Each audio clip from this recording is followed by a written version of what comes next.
কোনো কুখ্যাত লোককে ছাড়ব না। আফরোজ, নাহিদ, তানভীর, রাহুল, জামালদের ছাড়ব না। গুন্ডা দমন আইনে এমন ব্যবস্থা নেব যাতে গুন্ডাদের এক পুরুষ নয় 3 পুরুষ মনে রাখবে। সাংবাদিকদের উপর আক্রমণের তীব্র নিন্দা করছি। নিট বিক্ষোভে আজ তাক বাংলার সাংবাদিকদের ওপর নিগ্রহের ঘটনায় বিধানসভায় দাঁড়িয়ে গর্জে উঠলেন মুখ্যমন্ত্রী শুভেন্দু অধিকারী। তবে শুধু আজ তাক বাংলার সাংবাদিক নয়, আহত হওয়া অন্যান্য সাংবাদিকদের প্রতিও সমবেদনা জানান মুখ্যমন্ত্রী। নিট প্রশ্ন ফাঁসের প্রতিবাদে শুক্রবার বিকেলে রণক্ষেত্র হয়ে উঠেছিল ধর্মতলা চত্বর। বিক্ষোভকারীদের একাংশ পুলিশ কর্মীদের লক্ষ্য করে জুতো ও জলের বোতল ছোড়েন বলে অভিযোগ। আক্রান্ত হন কয়েকজন সাংবাদিকও। আর সেই সাংবাদিকদের মধ্যে ছিলেন আমাদের আজ তাক বাংলার প্রতিনিধি রাহি হালদার, অনির্বাণ সিংহ রায়, ইন্দ্রজিৎ কুণ্ডু।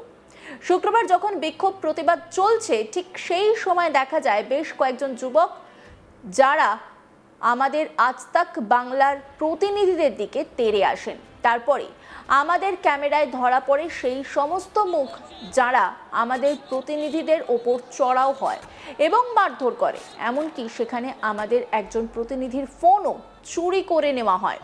সেই ঘটনার পর হেয়ার স্ট্রিট থানায় শতপ্রণোদিত মামলা দায়ের করা হয়। সংবাদ মাধ্যমের সাংবাদিকদের অভিযোগের ভিত্তিতে সব মিলিয়ে অজ্ঞাত পরিচয় বিক্ষোভকারীদের বিরুদ্ধে মোট 7টি মামলা দায়ের করেছে পুলিশ। এই ঘটনার পর শনিবার বিধানসভার অধিবেশনে মুখ্যমন্ত্রী শুভেন্দু অধিকারী ঠিক কি বলেছেন শুনব। আমরা লিখিত অভিযোগ পেয়েছি, মোট 6টি মামলা রুজু করা হয়েছে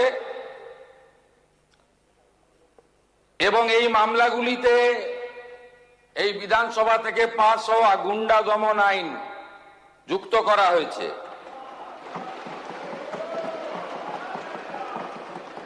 1 নম্বর রেফারেন্স কেস হেয়ার স্ট্রিট থানা, মামলা নম্বর 151, অভিযোগকারী Rahi Haldar. Reference 2 Hare Street থানা, মামলা নম্বর 152। এইভাবে মোট সুনির্দিষ্টভাবে 6টি মামলা দেওয়া হয়েছে।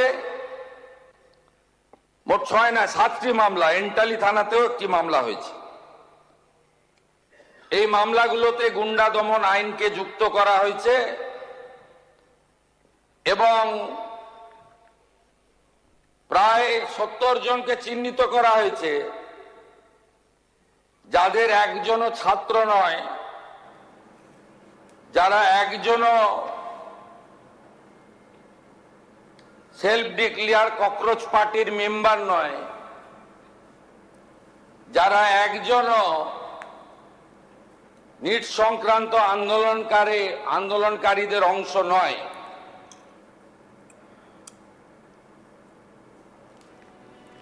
একই সঙ্গে যারা এই কাণ্ড ঘটিয়েছে তাদের নাম প্রকাশ্যে এনে মুখ্যমন্ত্রী বলেন, কোনো কুখ্যাত লোককে ছাড়ব না। আফরোজ, নাহিদ, তানভীর, রাহুল, জামালদের ছাড়ব না। গুন্ডা দমন আইনে এমন ব্যবস্থা নেব যাতে গুন্ডাদের এক পুরুষ নয় 3 পুরুষ মনে রাখবে।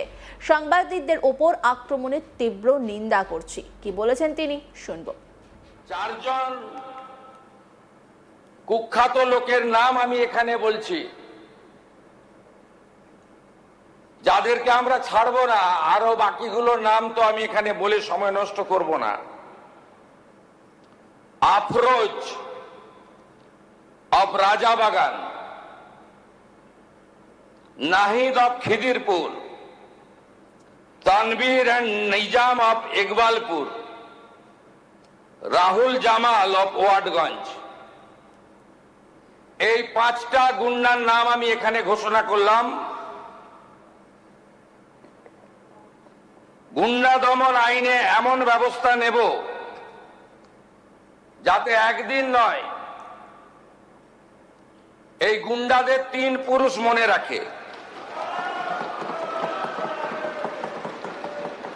এই জন্যই গুন্ডা দমন আইন এনেছিলাম, এই জন্যই গুন্ডা দমন আইন রাজ্যপাল মহোদয় পাস করেছে। এর প্রয়োজনীয়তাটা কতটা ছিল বাংলার মানুষ দেখেছে। আমি সমগ্র বিধানসভার পক্ষ থেকে সাংবাদিক বন্ধুদের উপরে শারীরিক আক্রমণের নিন্দা করছি। আমি আশা করব বিধানসভা আমার সঙ্গে একমত হবেন। আমাদের শাসক বেঞ্চের চিফ হুইপ অম্লান ভাদুড়ী তিনি আমাকে একটু আগেই বলছিলেন যে লাঞ্চের ঘোষণা হলে ভারতীয় জনতা পার্টির বিধায়করা বুকে কালো ব্যাজ লাগিয়ে সংবিধান প্রণেতা আম্বেদকরজির মূর্তির নিচে সাংবাদিকদের উপর আক্রমণের নিন্দা করে একটি কর্মসূচি নিয়েছেন এবং সংবিধানের চতুর্থ স্তম্ভ মিডিয়ার কর্মীদের প্রতি সলিডারিটি জানানোর জন্য একটি ছোট্ট প্রয়াস নিয়েছেন। আমি তাকেও স্বাগত এবং ধন্যবাদ জানাচ্ছি। শুক্রবার এই ঘটনার পর মুখ্যমন্ত্রী শুভেন্দু অধিকারী সাংবাদিকদের মুখোমুখি হয়ে কড়া ভাষায় আন্দোলনকারীদের সমালোচনা করেন।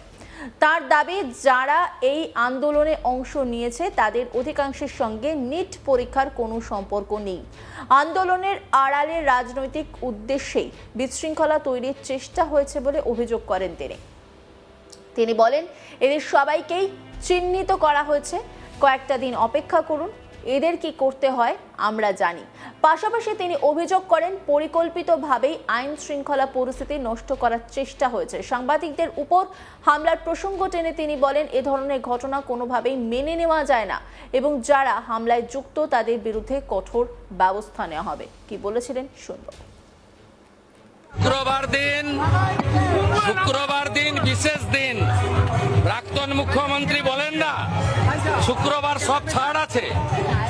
ওই শুক্রবারের লোকেরাই করেছে। চিহ্নিত করেছি, মার্ক করেছি। এদের সঙ্গে নিটের কোনো সম্পর্ক নেই। আগের প্রাক্তন মুখ্যমন্ত্রী যিনি এখানে হেরেছেন তিনি বরাবর বলেন না শুক্রবার তো ওরা একটু করবে, তাই আজকে সাংবাদিকরা আক্রান্ত হয়েছেন। আমি আপনাকে বলি, সব ছাড়ুন। শুক্রবারীরা যারা করেছে চিহ্নিত হয়ে গেছে। কয়েকটা দিন অপেক্ষা করুন, এদের কি করতে হয় আমি জানি। শুক্রবার সাংবাদিকদের উপর আক্রমণের তীব্র নিন্দা করেছেন শুভেন্দু অধিকারী। নিট বিক্ষোভে আজ তাক বাংলার সাংবাদিকদের উপর নিগ্রহের ঘটনায় বিধানসভায় দাঁড়িয়ে গর্জে উঠলেন তিনি। তবে শুধু আজ তাক বাংলার সাংবাদিক নয়, আহত হওয়া অন্যান্য সাংবাদিকদের প্রতিও সমবেদনা জানান মুখ্যমন্ত্রী। নিট প্রশ্ন ফাঁসের প্রতিবাদে শুক্রবার বিকেলে রণক্ষেত্র হয়ে উঠেছিল ধর্মতলা চত্বর। অন্যান্য খবরে আপডেটের জন্য অবশ্যই নজর রাখুন আজ তাক বাংলার ইউটিউব স্ট্রিমিংয়ে। লাইক, কমেন্ট, শেয়ার এবং সাবস্ক্রাইব করতে ভুলবেন না।